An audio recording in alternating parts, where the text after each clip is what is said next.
¿Qué opina del conflicto entre Rusia y Ucrania?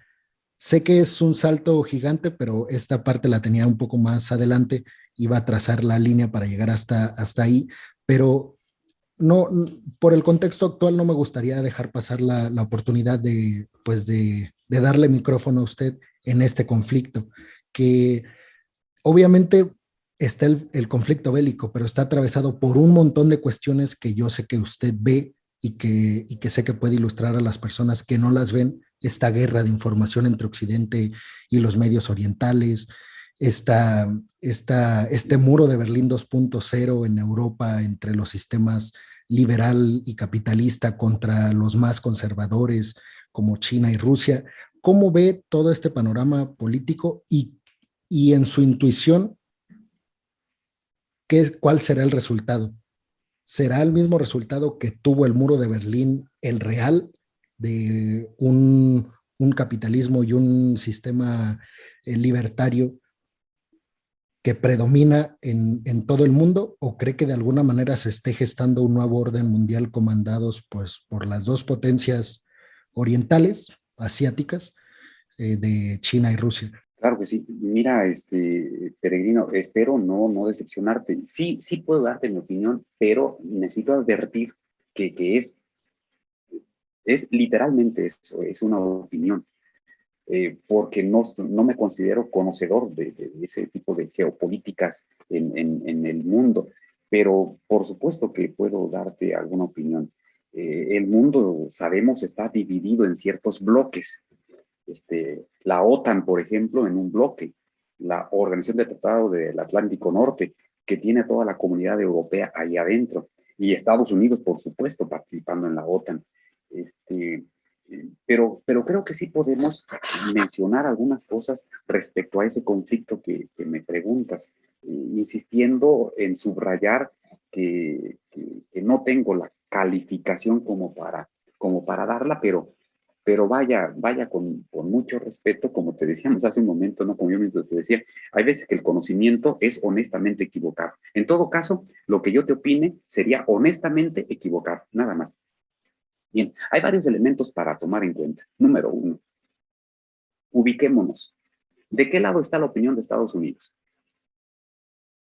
Y entonces tú te ubicas. Si tú quieres buscar la verdad, ponte en el lado contrario. Si tú quieres encontrar la razón en un juicio, identifica dónde está ubicada el razonamiento, lo que Estados Unidos busca o pretende. Y entonces tú automáticamente te pones en el lado contrario y tienes un 99.999999% de estar en lo cierto. Así que si Estados Unidos está en contra de Rusia, algo hay que buscarle, qué es lo que pasa ahí, porque no puedes de ninguna manera estar de acuerdo con un discurso como este. Otros argumentos que quizá hemos escuchado, ¿cuál crees tú que fuera la reacción? ¿Cuál crees que sería la reacción de Estados Unidos si aquí en México, por ejemplo, en Tamaulipas, en Baja California, en Sonora, tuviésemos bases militares rusas con misiles apuntándole hacia Estados Unidos? Intento explicarme. Cada vez más están cercando a Rusia y buscas llegar más y más y más cerca para poner bases militares. Otra pregunta que puede ayudarnos para entender esto. ¿Cuántas invasiones ha hecho Rusia? ¿A cuántos países ha invadido Rusia? ¿Y a cuántos países ha invadido Estados Unidos? Simplemente a México nos invadió un par de veces, nos quitó más de la mitad del territorio. O sea, no podemos ser tan cortos en memoria, no podemos ser tan cortos en memoria histórica. O sea, Rusia jamás nos ha atacado a nosotros, a México. Y Estados Unidos, simplemente ayer andaba por acá el embajador y no sé quién más en Palacio Nacional presionando para que no se lleve a cabo la reforma eléctrica. O sea, debemos tener tantita dignidad, análisis crítico y decir, bueno, ¿qué andan haciendo acá? Pretendiendo obligar al gobierno mexicano o al presidente de la República o al gobierno federal para que no lleve a cabo o modifique desde sus dictados o desde lo que a ellos les apetece que se lleve a cabo o no una reforma eléctrica en nuestro país. sea, es ridículo. No somos colonia de Estados Unidos, no somos colonia de Rusia tampoco, por supuesto.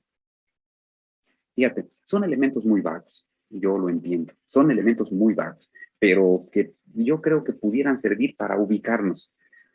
Rusia jamás ha invadido otros países. Bueno, invadió por allá Afganistán en algún momento, en la Segunda Guerra Mundial, Polonia, etcétera, etcétera.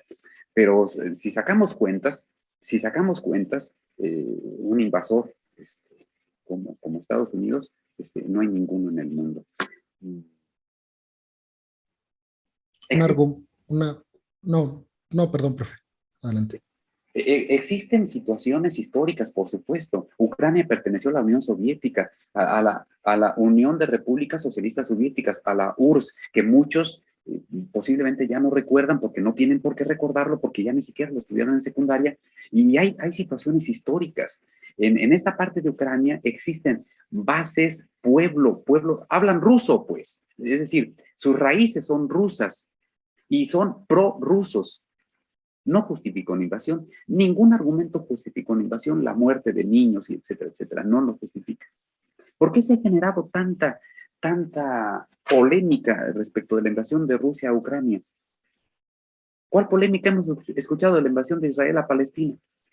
¿Por qué no escuchamos nada de la invasión de Israel a Palestina? Año con año, con año, con año, le quitan y le quitan y le quitan y le quitan territorio a Palestina y matan palestinos y también matan niños palestinos y niñas palestinas. ¿Y por qué Estados Unidos no hace nada? ¿Y por qué Europa no hace nada? ¿Y por qué la OTAN no hace nada? Porque son cómplices económicos, por las complicidades en la economía, esa economía global mundial. Insisto en disculparme contigo, Peregrino. Mis opiniones en este momento son muy vagas, pero que yo creo que sí nos pueden ayudar un poquito para intentar entenderlo. Nada más. Yo en mi canal de YouTube hago noticias de geopolítica justamente.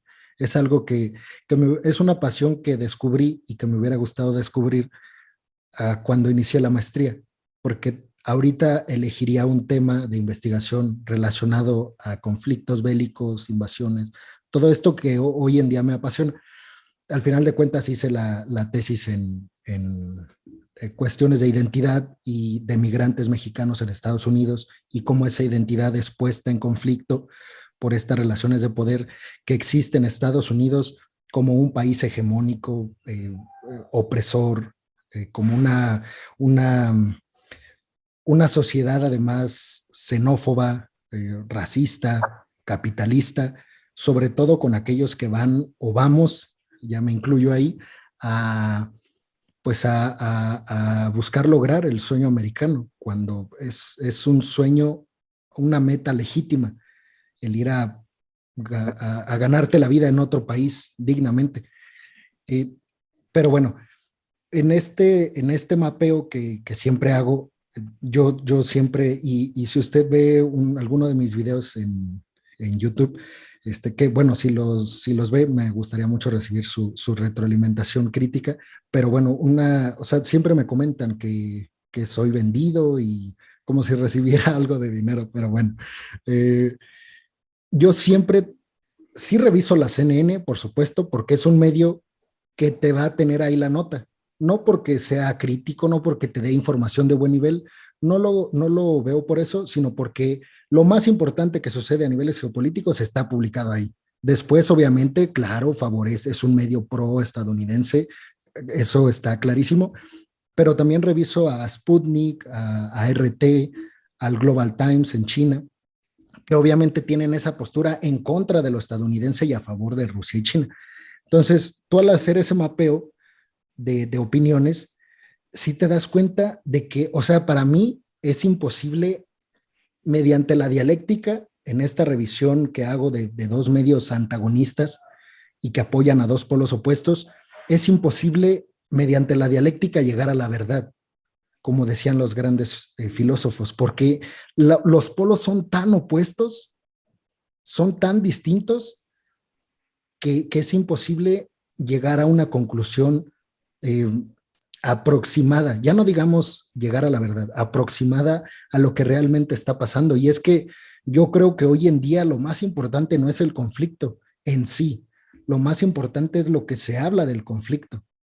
Lo que se está hablando del conflicto es lo que realmente está sucediendo.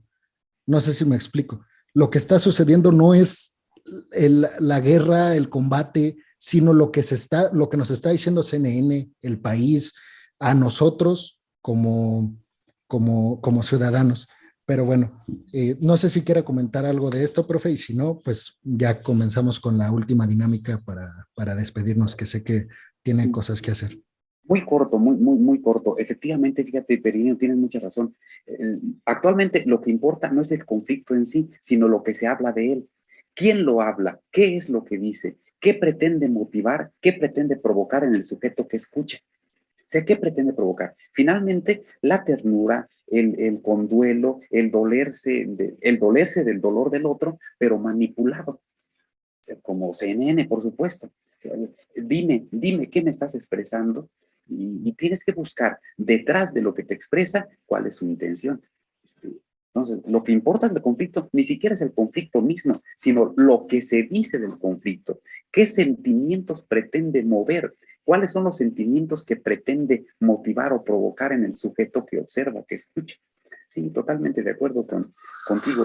Y bueno, pues claro que los conflictos son detestables. Todos los conflictos son detestables, pero habría que buscar razones o fundamentos. Estaba tratando de encontrar un nombre. Alfredo Jalife Rame. ¿Te suena? Sí, claro, lo sigo, sí, mucho. Profesor de geopolítica en la UNAM. Ese sujeto hay que seguirlo. Alfredo Jalife Rame. Tenemos que escucharlo. Es un sujeto que es muy bueno.